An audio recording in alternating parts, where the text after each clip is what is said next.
Ada satu pertanyaan saudara yang mungkin ini juga menjadi banyak pergumulan banyak orang.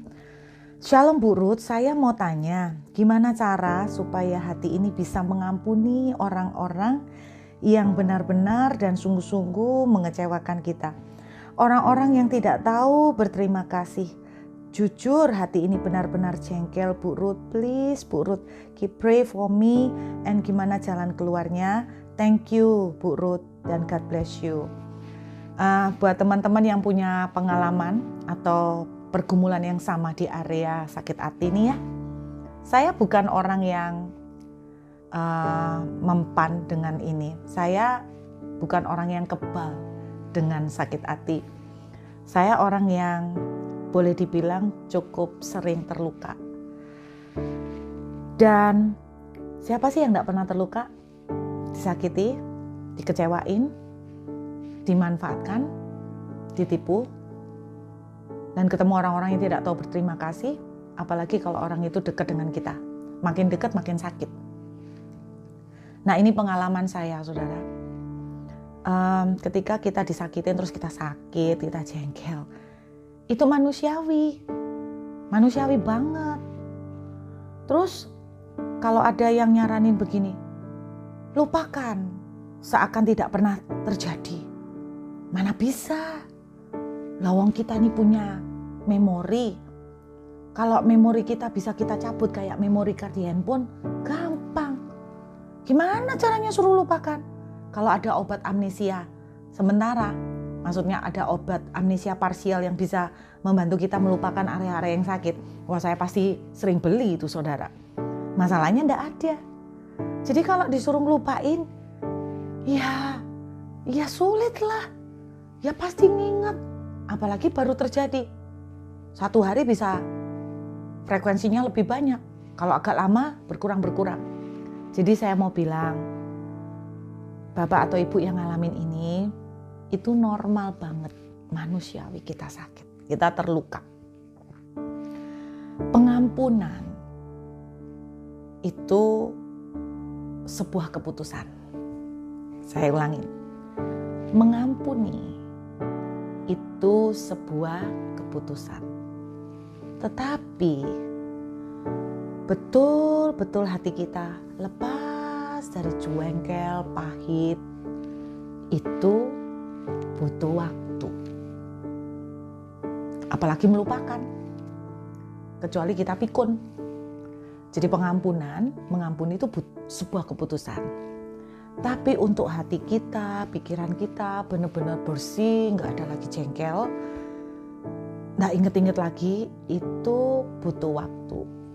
Nah, tiap orang beda. Saya menemukan di suami saya tuh cepat banget.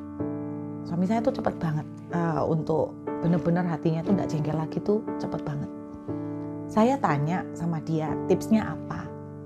Kalau dia gini, saya tuh coba memandang posisi saya tuh di orang itu. Kenapa ya kok dia tuh jengkelin kayak gini? Saya tuh nyoba menaruh posisi saya di dia, dan saya tuh coba melihat kehidupannya. Dia tuh kok sampai kayak gini, itu kenapa? Akhirnya gara-gara itu, saya malah kasihan sama dia. Nggak jadi kepahitan terus-terusan. Itu tips suami saya. Tapi terus terang, tips itu nggak berhasil ke saya. Jadi mungkin tips ini bisa berhasil buat saudara, tapi buat saya belum berhasil. Jadi Bu Ruth gimana? Iya, saya butuh waktu sedikit lebih lama dari suami saya.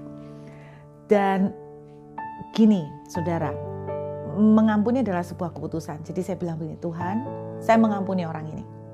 Masih sakit? Ya iyalah. Suruh bayangin orangnya, ya iyalah, pengen mencakar aja rasanya. Terus bayangin wajahnya, kudu nabok gitu kan. Masih. Tapi setiap kali itu muncul, sakit lagi. Tuhan, aku mau ngampuni, kasih aku kekuatan. Itu saya umpamakan ibarat orang luka ya, saudara. Orang tuh luka nih, dibersihin seret gini ya. Biasanya saya waktu pernah luka sama susternya digesek gini supaya kalau ada debu-debu hilang. Itu pertama kali kita terluka. Nah, apa yang dilakukan oleh suster? Kita dikasih obat antiseptik. Perihnya minta ampun, perih. Nah, ketika kita mengambil keputusan, Tuhan, aku mau ngampuni, itulah perih pertama. Kenapa? Karena berat.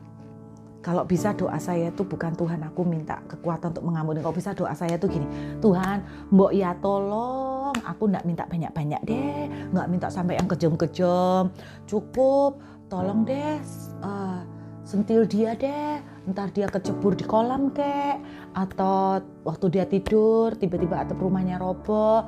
Jadi itu yang maunya begitu. Jadi keputusan pertama kali aku mau ngampuni dia, terus terang itu cuma di mulut, tapi itu berat. Tetapi itu langkah besar.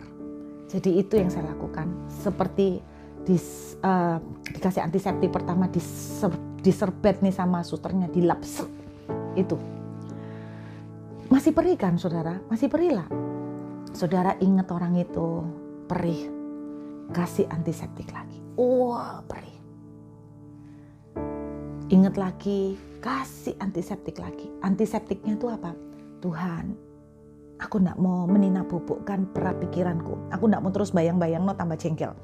Aku mau ngampuni, aku mau memberkati. Itu yang saya lakukan.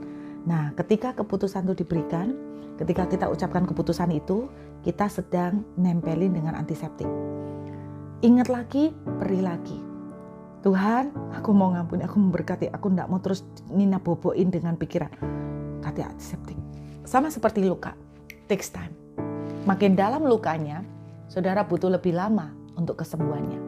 Tetapi pasti kalau terus-menerus digempur dengan antiseptik terus-terusan, akhirnya sampai satu titik tertentu, luka ini udah enggak perih. Bekasnya ada. Mungkin bekasnya ada. Karena saudara ingat. Saudara waktu mengingat kejadian itu detail. Tapi bedanya begini. Saudara enggak perih lagi.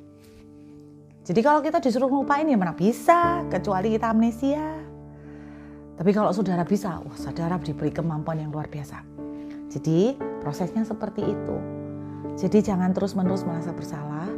Karena Tuhan, aku ini sudah mau ngampuni tapi kok sik jengkel. Itu normal. Jadi prosesnya seperti luka. Sampai pada akhirnya kering, bahkan bekasnya masih tertinggal. Tapi saudara bisa cerita detail bagaimana saudara mendapatkan luka itu. Tapi saudara tidak merasa perih lagi. Kita harus sampai kepada tahap itu.